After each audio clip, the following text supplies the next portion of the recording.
Thank you for joining in today. My name is Mrinal. I'm part of CMS Computer Institute at Hennur in Bangalore. Today we will look at Wireshark. We will keep it simple and we'll keep it to very basic. We'll start with what is Wireshark. So Wireshark is a freely available software. It's available for download from internet freely, and this is probably the most widely used network troubleshooting software in the industry today. And the best of all is it all comes free, right? So what Wireshark do? What Wireshark can do?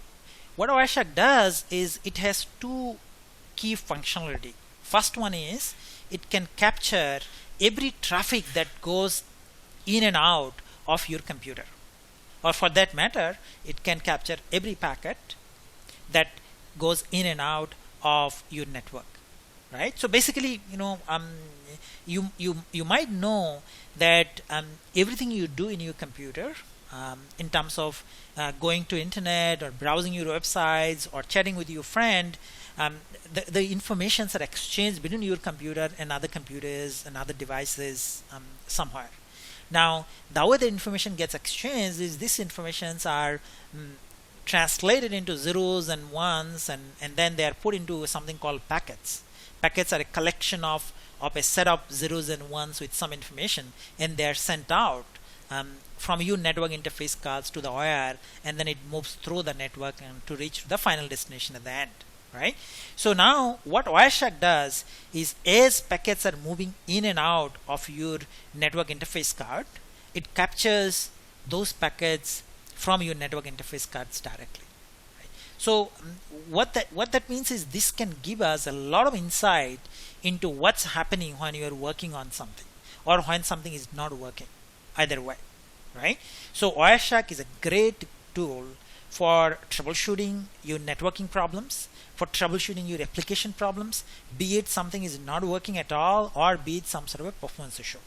So I can tell you that with my 15 years of experience in the networking industry, I think one of the tools that I have used most widely is the Wireshark. And I can't even imagine how I would have troubleshooted so many different kind of complex issues without ability to capture the packet and then look at it more deeply. Okay. Other very useful use of Wireshark is Wireshark shows you exactly what's happening, right? We know there is an IP packet. Many of you have probably heard about IP, and there is a MAC address, an IP address, and inside that there are different type of information that moves through. There is TCP, UDP. All these sounds so theoretical, right? If you want to really see some of these in action, what you should be doing is you should be installing Wireshark on your computer and then starting to capture some packets, right? And Wireshark is also a great tool for both security professionals and also for the hackers, because it gives exactly what's going on your network or on someone else's network, provided that you are able to capture those packets, right? So that's very briefly what Wireshark is. Now what we'll do is we'll go back and look at actual Wireshark. Before you get there, how you get Wireshark, right? Getting Wireshark is very simple. You go to this website, wireshark.org, and you could go to the download page, and then you'll see there are a number of options, stable release options available for download.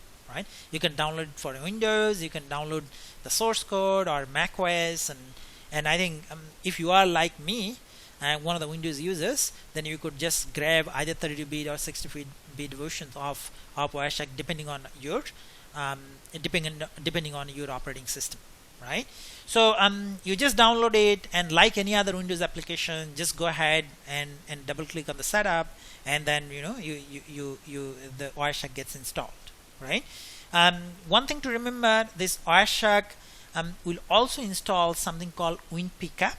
WinPcap is a library that helps capture the packets, and Wireshark on top has a great analysis capabilities, which will show you exactly what is flowing through in these zeros and ones that are moving from your computer and coming into your computer, right? So that's how you install Wireshark. Once you got your copy of Wireshark, you just go and click on Wireshark to get it started. Right, so it will open up something like this, and then the first thing to do is to capture some packets. Right, so the way you do is you see there are two options. One is you could come here and capture, and you could also start from here. So capture, and then you go to interfaces. So once you go to interfaces, you can see that in my computer there are two interfaces available. The first one is wireless network connection, because I'm connected to network using wireless LAN. And then I also have local area connection. That's my LAN connection. So at this time I'm connected via wireless, so all packets are going to be on my wireless network. So what I'll do is I'll select this interface, and then I'll start capturing packets. Right, so Wireshark now, what Wireshark is doing is Wireshark is now monitoring every packet that's going in and out of my network interface, and will be capturing it. Right, you can see that now packets started to flow.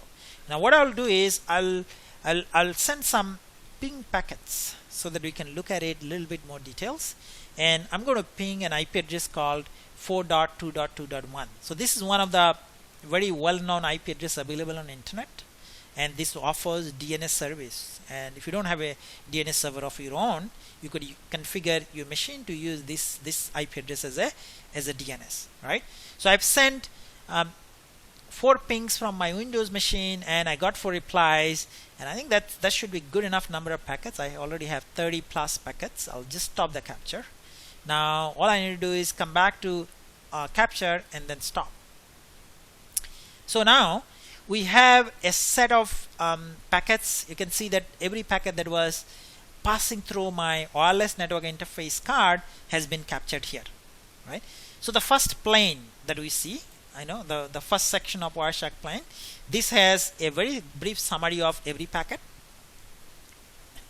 and then there are 2 more sections. You see, then subsequent sections will show more details about individual packets. Right, so now first let's look at very briefly what is available here. You see the first column is number, so this shows the packet number. So this was the first packet. The 1 means that this is the first packet that the Wireshark has captured, and similarly 2, 3, 4, it goes on like that. And then there is a time. Right, so this is a relative time. You can set the time format. At this time, the way these packets are captured is the time difference between first packet and second packet is the time that they're showing it. So there are options that you could configure. For example, you could come to edit, and then you can come to set unset time preferences, and then you could sort of show exactly how the time should be looking at. Right, so now it has changed to first one being reference, and then times in seconds subsequent to the first packet. That's how it's being displayed now. Right, so the next is, you see the length. Length shows the length of the packet in bytes. What was the size of this packet? Right, similarly source and destination, it's IP address here because these are IP packets. If this is not an IP packets, and then for example this is a broadcast R packet, you see source and destinations are MAC addresses here. Right, and then you have protocol. Whatever the protocol that you are using, be it ARP, ICMP or DHCP, it will show the protocol here and a little bit more information around. So now what we want to do is we want to look at the specific packet that we are interested in. Right, our interest is in ICMP package, the ping package that we have sent. So the way you get to just the ping packets is you apply something called filters. You see the filter option here. Just type in ICMP. This will display all ICMP packets.